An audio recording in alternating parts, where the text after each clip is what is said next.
મારું નામ કાનજીભાઈ ભીખાભાઈ ગોહિલ, કચ્છ જિલ્લા કોળી ઠાકોર સમાજના પ્રમુખ. પણ આજે જે પાટણ અને કચ્છ, પાટણ ગાંધીનગરથી બધા જે સમાજના વડીલો જે રાપર મધ્યે મળેલ સમાજની મિટિંગ બંધારણ વિશે જે કંઈ વાત થઈ છે એ કે દરેક બંધારણ લગ્ન વિશે, સગાઈ પ્રસંગે, મરણ પ્રસંગે કે અન્ય કોઈ રીત રિવાજના પ્રસંગોમાંથી જે સુધારા વધારા કરીને જે નિયમોનું સમાજના આગેવાન વચ્ચે જે વાત મૂકી છે, એમ પ્રમુખ તરીકે મેં આગેવાન તરીકે કે જે સમાજમાં રીત રિવાજોમાં કંઈ ફેરફાર કરી અને બંધારણનું કાયમી સમાજ પાલન કરે એવી સમાજ પાસે લાગણી અને માગણી રાખી અને ખાસ સમાજનું બંધારણ થાય તો સમાજને દરેક વિષયમાં ફાયદા થાય. તાલુકામાંથી સમાજના આગેવાન આવી કે પ્રમુખો મળીને જે મને કંઈ છાત્રાલય કે સમાજવાડીના વિષય ઉપર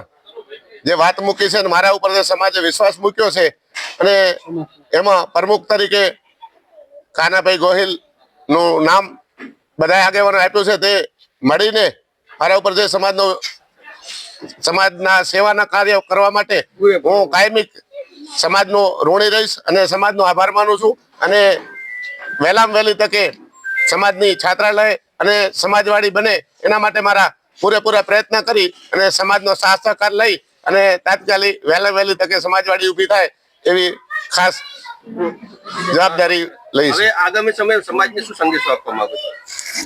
આગામી સમાજે આ રીત રિવાજોમાં ફેરફાર થાય અને સમાજને ફાયદા થાય. કોઈ પણ ખોટા ખર્ચા સમાજના કરતા હતા એમાંથી બહાર આવે અને અંધશ્રદ્ધામાંથી બહાર આવે અને કાંઈ પણ ખોટા ખર્ચા બચાવીને દીકરા દીકરીઓને ભણાવે એમાં સમાજનું શિક્ષણ તરફ ઊંચું આવે અને ત્યાં મોટી એક વ્યવસ્થિત છાત્રાલય, કન્યા અને કુમાર છાત્રાલય બને રાધનપુર મધ્યે એવી મારી લાગણી ને માંગણી છે. અને બધાનો સાથ સહકાર લઈને તાત્કાલિક વહેલી તકે છાત્રાલય સમાજવાડી બને એમાં ખાસ પ્રયત્ન કરશું અને વહેલી તકે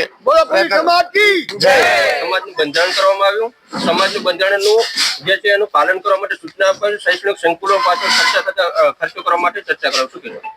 નમસ્કાર, હું સુરેશભાઈ મકવાણા, એડવોકેટ. આજરોજ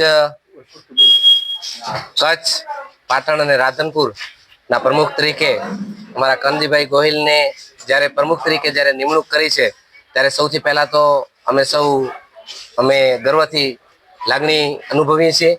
અને આવનારા સમયની અંદર જેમ અમારા કાનજીભાઈએ કીધું એમ શૈક્ષણિક રીતે તેમજ વિવિધ જે સમાજના કુરિવાજો છે એ કુરિવાજોને તિલાંજલિ આપવા માટે અને સમાજની શૈક્ષણિક સંકુલો બને એના માટેના પૂરેપૂરા પ્રયત્ન કરશે એમણે એવી બાહેધરી આપી છે. અને આજે અમે આખો સમગ્ર કચ્છ પણ અમે ગૌરવની લાગણી અનુભવીએ છીએ કે અમારા કાનજીભાઈ ગોહિલ જે અખિલ કચ્છ કોળી ઠાકોર જાગૃતિ મંડળના પ્રમુખ હતા અને અત્યારે પાટણ અને રાધનપુરના પ્રમુખ થયા. અને આવનારા સમયની અંદર ગાંધીનગરને અંદર પણ જે કોળી સમાજ જે વાઘરીઓ વસે છે અને તમામના પ્રમુખ બન્યા ત્યારે અમે સૌ એમને ખૂબ ખૂબ શુભેચ્છાઓ પાઠવીએ. આપ સમાજને શું સંદેશો આપવા માંગો છો? જેમ અમારા કાનજીભાઈ ગોહિલે સંદેશ આપ્યો એ જ રીતે હું પણ સંદેશ આપવા માંગુ છું કે સમાજ શૈક્ષણિક રીતે આગળ વધે, સંગઠન મજબૂત બને, કુરિવાજોને તિલાંજલિ આપે અને આવનારા સમયની અંદર જેમ સમાજ દિવસે ને દિવસે બધા સમાજો પ્રગતિ કરી રહ્યા છે એમ કોળી ઠાકોર સમાજ પણ ખૂબ પ્રગતિ કરે એ આપણે સંદેશ આપવા માંગીએ છીએ.